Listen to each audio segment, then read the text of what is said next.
Le 22 mars dernier se tenait l'anti-gala du groupe de la relève agricole Le Grave. Et Carl en discute avec des gens du comité pour savoir comment s'est déroulé leur gala. Le groupe de la relève agricole, pouvez-vous me dire, c'est quoi un petit peu, de où ça vient? Le groupe de la relève agricole, ça vient d'une grande communauté de la vallée qui a créé ce groupe-là pour qu'on s'entraide, pour faire du social. C'est important de se rencontrer. Le groupe va avoir 50 ans en 2029. Le groupe de la vallée est même plus vieux que la Fédération de la relève au niveau provincial. C'est quand même un groupe très important pour la vallée. Ça nous permet de nous impliquer, faire nos premiers pas dans ce monde-là. Si un jour on aspire à s'impliquer ailleurs, ben la relève, c'est quand même un bon départ pour acquérir de l'expérience. Puis chaque année, vous tenez un anti-gala. De où ça vient un peu l'idée de ça, l'anti-gala?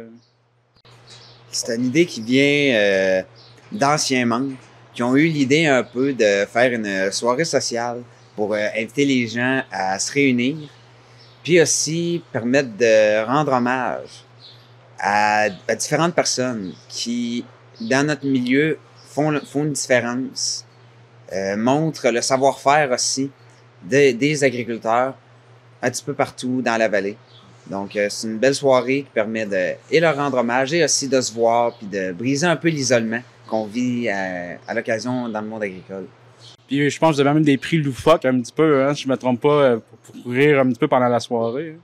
Oui, on a quand même des prix, disons, moins sérieux, mais tout de même respectueux, même si ça s'appelle l'anti-gala. C'est souvent des prix plus légers. Par exemple, cette année, on avait le thème western, donc on a essayé d'y aller un peu avec le terme. Le cowboy de luxe, le shérif, shérif de la vallée, des prix comme ça, puis le monde apprécie bien ça. Puis dans le fond, je sais que comme vous signez les bons coups, est-ce que vous en avez en particulier que vous voulez nommer cette année? Oui, dans notre catégorie relève et démarrage, on avait 3 belles entreprises qui ont été nominées. On avait la ferme Orléans, Madame Karine Pouliot, une relève non apparentée, un transfert effectué en 2022. Madame Pouliot a même été nommée agricultrice de l'année au gala des agricultrices du Bas-Saint-Laurent. Ensuite, on avait la ferme Paquet de Plumes à Sainte-Florence, propriété de Marc-Antoine Paquette, un transfert effectué en 2021, si je ne me trompe pas. Puis un démarrage en fait. Puis c'est la ferme de poulet de chair la plus à l'est de la province. Et finalement, notre grand gagnant, la ferme Vue du Lac, propriété de Justin Michaud depuis 2024, une ferme laitière biologique non apparente. Puis à chaque année, vous offrez le prix Gérald Lavoie. Je pense que cette année, ça avait une signification particulière, une importance particulière. Oui, ben en fait, le prix hommage Gérald Lavoie, quand même toujours, c'est toujours quand même très apprécié puis très important pour nous.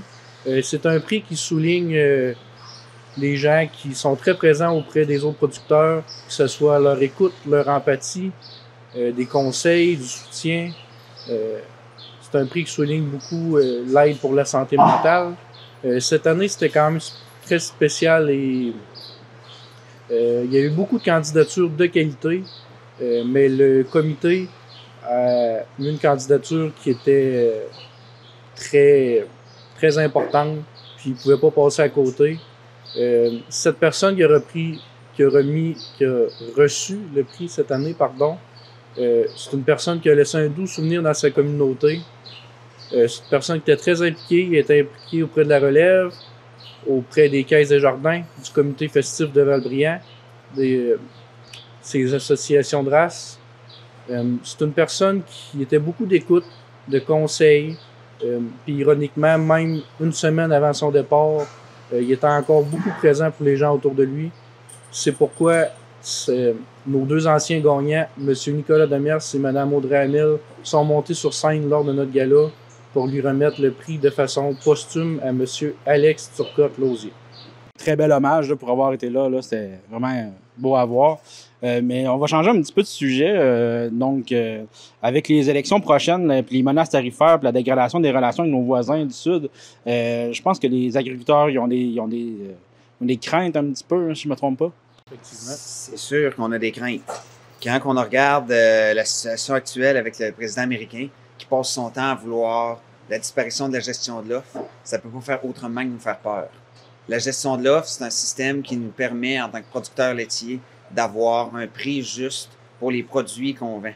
Si la gestion de l'offre disparaît, ce qui va nous arriver, c'est que les producteurs laitiers vont perdre environ 50% de leurs revenus. En perdant cet argent-là, ils seront plus capables de payer leurs dépenses puis de faire vivre leur entreprise. Ça va avoir un impact sur l'ensemble de la communauté matapédienne parce que s'il n'y a plus de producteurs de lait dans la vallée, l'usine d'AgroPure à Amqui n'aura plus de produits à transformer, donc elle va fermer. Les transporteurs de lait qui sont de transport de la vallée à Cause-Obscale, les vendeurs de machinerie agricole, les meuneries comme la meunerie Bernard Landry, Service agricole de la vallée, Niolon, je pourrais vous nommer un paquet d'entreprises qui n'auront plus de clients à qui offrir des services, donc qui vont être obligés de fermer. Ça n'affecte pas seulement les producteurs agricoles qui se lèvent à chaque matin pour faire un produit, ça affecte tous les emplois connexes qui sont nécessaires au bon roulement de leur entreprise. L'agriculture dans la vallée de la Matapédia, c'est le 3e plus important employeur après le système de santé et l'éducation et l'exploitation forestière. Ça affecte tout le monde. Donc, quand on voit des menaces comme ça qui sont faites par le président américain, ça prend une volonté politique qui est forte pour leur demander de sauver la gestion de l'offre puis de s'assurer qu'il n'y ait aucune brèche, autant dans le présent que dans le futur, au niveau de ce système-là.